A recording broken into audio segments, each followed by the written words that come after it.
में बात करेंगे कि राग खमाज के बारे में।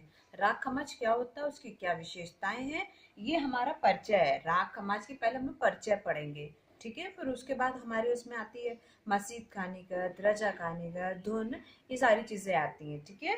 तो राग खमाज क्या है, ये राग खमाज थाट भी खमाज। खमाज जो है ये हमारा आश्रय राग है, मतलब आश्रय थाट का, ठीक है। तो हमारे जो हम लोगों ने पढ़े थे हिंदुस्तानी संगीत में, जो 10 थाट पढ़े थे हम लोग ने, जो जैसे था बिलावल, काफी, भैरव, खमाज, है ना। तो यही इसी 10 थाट में हमारा एक ये भी है, ये खुद से उत्पन्न वाली राग है। तो उसमें क्या था, हम लोगों ने खमाज में क्या होता था, नी कोमल लगता था, तो इसमें भी नी कोमल लगेगा, ठीक है। वर्जित स्वर, वर्जित स्वर मतलब कि जहां वर्जित हो, जैसे जहां पे हम एंट्री ना कर सके, जहां मतलब जाना वर्जित हो, जहां कहीं हम जा ना सके, तो उसको हम कहते हैं वर्जित। जैसे क्या है इसमें, आरोह में रे वर्जित तथा अवरोह में सातों स्वरों का प्रयोग। मतलब कि आरोह में जब हम जाते हैं, यहाँ से चढ़ते हुए क्रम को हम लोग आरोह कहते हैं, तो उसमें क्या है कि रे वर्जित है, और अवरोह में उतरते हुए क्रम को क्या कहते हैं, अवरोह कहते हैं। तो उसमें सातों स्वरों का प्रयोग किया जाएगा। जाति क्या है, शाडव संपूर्ण। शाडव मतलब क्या होता है, मतलब कि 6 स्वर।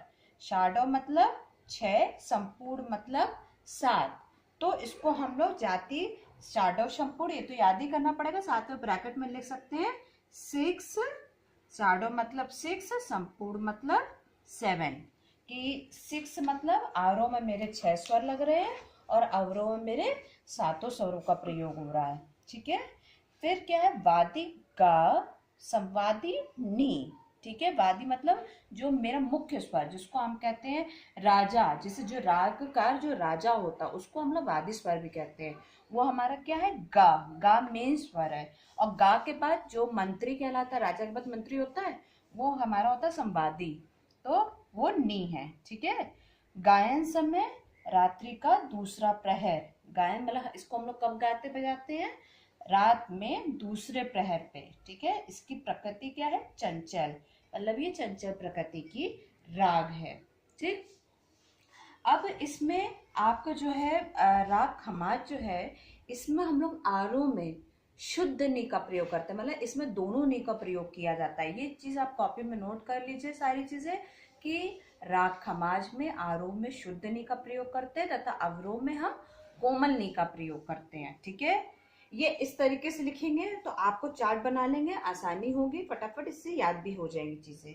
अब इसके आरोह क्या है, सा गा मा पा धा नी सा, ठीक है।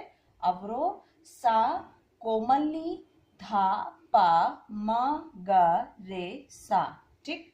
अब पकड़ मतलब कि जिससे राग के समूह को पहचाना जाता है, राग खमाज की ये पकड़ है, इसी से ही राग की पहचान होती है कि हम ये राग गा रहे हैं, ये राग ही बजा रहे हैं। तो क्या है, नी धा मा पा धा मा गा, इससे हमारी क्या होती है, राग की पहचान होती है, इसी से ही हमारे रागों की सुंदरता बढ़ाई जाती है। इसी बारे इसका राग खमा इस पकड़ बजाना जरूरी होता है, ठीक है। या हम स्वरूप भी कह सकते हैं उसको, राग का स्वरूप भी कह सकते हैं या पकड़ भी कह सकते हैं, ठीक है। ये हमारा आज का क्या हुआ, राग खमाज का परिचय हुआ, ठीक। इसको आप लोग कॉपी में नोट कर लीजिएगा कि कैसे क्या चीजें, ये भी साथ में नोट कर लीजिएगा। शाडो का मतलब क्या होता है, शाडो मतलब शाडो लिखा, फिर लिखो 6, संपूर्ण है तो संपूर्ण मतलब 7, ठीक है। ये सारी चीजें एक एक चीजें नोट कर लीजिएगा। ठाट जो हमने 10 बताए, ये अब आपके काम में जरूरी आएंगे कि हमारे 10 ठाट जो थे वो क्या थे। देखिए अब जितने भी आप राग पढ़ेंगे उसमें थाट का प्रयोग जरूर से जरूर होगा, ठीक है। चलिए इसको कॉपी में नोट करिएगा और याद भी करिएगा, ठीक है। Thank you.